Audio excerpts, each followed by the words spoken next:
এই একনি পোলাও প্রথমবারের মতো রান্না করলাম। প্রথমবারের মতো এটা খেতে কেমন টেস্ট করে দেখলাম। অনেকে ভাবতে পারেন এটা সিলেটের আঁকনি, না এটা সিলেটের আঁকনি না, এটা ইয়াকনি পোলাও। যারা যারা ইয়াকনি পোলাওর সাথে পরিচিত তারা তো বুঝতেই পেরেছেন, আর যারা পরিচিত না আজকে আমি আপনাদের সাথে এটা শেয়ার করব।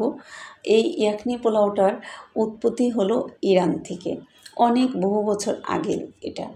আর এরপরে আস্তে আস্তে আমাদের মুসলিম দেশগুলোতেও এই খাবারটার প্রচলন ঘটে।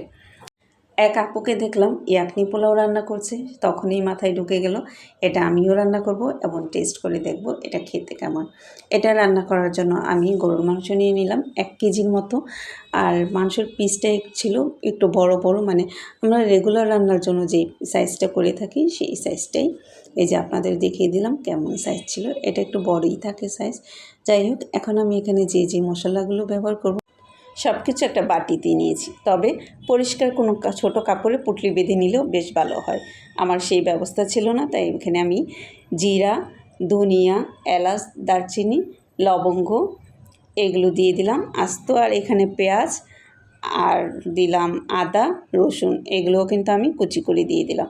পেঁয়াজের কুচিটা একটু বড় সাইজের হবে। স্বাদ মতো লবণ, আর দিয়ে দিলাম কাঁচামরিচ। লবণটা একটু বাড়িয়ে দিতে হবে, কারণ এই যে পানিটা দিচ্ছি এই পানিটা দিয়ে কিন্তু পোলাওটা রান্না করা হবে। পানির পরিমাণটাও বাড়িয়ে দিলাম, তবে হ্যাঁ, প্রেশার কুকারে পানির পরিমাণটা কম দেওয়া উচিত। এটা পরে যখন আমি পানিটা দিলাম না, মানে পানিটা সিটি আসার পরে চারদিকে ছড়িয়ে যাচ্ছিল।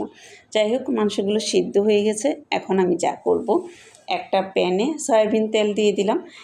সরিষা তেলও দেওয়া যায়, আমি সয়াবিন তেল দিলাম। এখানে পেঁয়াজ কুচি দিয়ে দিলাম। পেঁয়াজটা একটু ভালো করে ভেজে নিব, মানে একদম ব্রাউন কালার করে নিব। আর একটু এলাচ দারচিনি দিয়ে দিলাম আস্ত।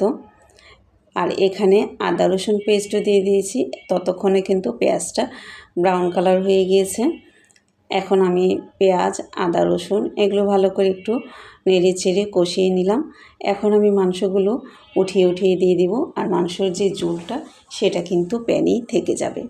মাংসগুলো আদা রসুন মশলাগুলোর সাথে ভালো করে মিক্সড করে নিচ্ছি নেড়ে চেড়ে। এর মধ্যে আমি দিয়ে দিব হালকা একটু ধনিয়ার গুঁড়া, জিরার গুঁড়া, এলাচ দারচিনির গুঁড়া। এরপর আবার ভালো করে মশলার সাথে মিক্সড করে কষিয়ে নেব।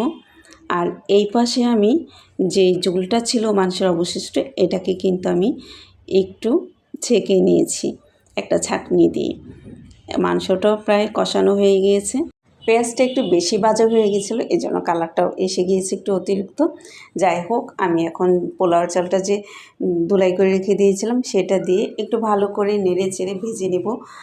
পোলাও, বিরিয়ানি এগুলো রান্নার সময় চালটা যত মানে সুন্দর করে ভাজা যাবে, পোলাও বিরিয়ানিটা কিন্তু ততই ঝরঝরা হবে। এখন আমি মাংসের যে অবশিষ্ট ঝোলটা ছিল এটা দিয়ে দিব। আর এই ঝোলটাকেই কিন্তু ইয়াকনি বলা হয়, অথবা আমরা বাঙালিরা বিভিন্ন অঞ্চলে বিভিন্ন নামে বলে থাকি। এখানে আমি স্বাদ মতো লবণ আর একটু কাঁচামরিচ দিয়ে দিলাম। লবণ তো আগেই দিয়েছিলাম, আবার একটু টেস্ট করে দেখলাম, মনে হলো যে লবণ লাগবে তাই দিয়ে দিলাম। এখানে একটু গুঁড়া দুধ গুলিয়ে দিলাম। আর এখন একটু ঘি দিয়ে দেবো। এই গুঁড়া দুধ আর ঘি এটা স্কিপ করা যায়, কারণ ওই আপুটা এটা দেয়নি, কিন্তু আমি একটু স্বাদ বাড়ানোর জন্য দিয়ে দিলাম। কিছুক্ষণ ঢেকে রাখার পর একটু নেড়ে চেড়ে দিব। ব্যাস, আমার ইয়াকনি পোলাও রেডি।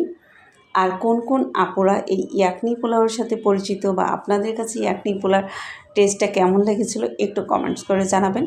আমার কাছে মোটামুটি ভালো লেগেছে, খারাপ লেগেছে সেটাও বলবো না, খুব ভালো লেগেছে সেটাও না।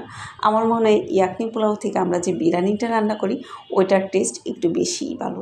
যাই হোক, নতুন একটা জিনিস দেখে মাথায় ঢুকে গিয়েছিল যে না, এটা আমার রান্না করতেই হবে, তাই রান্না করে নিলাম। আপনারাও ট্রাই করে দেখতে পারবেন, খারাপ না আবার খুব ভালোও না। তো আজকে এই পর্যন্তই। সবার জন্য অনেক অনেক শুভকামনা। আল্লাহ হাফেজ।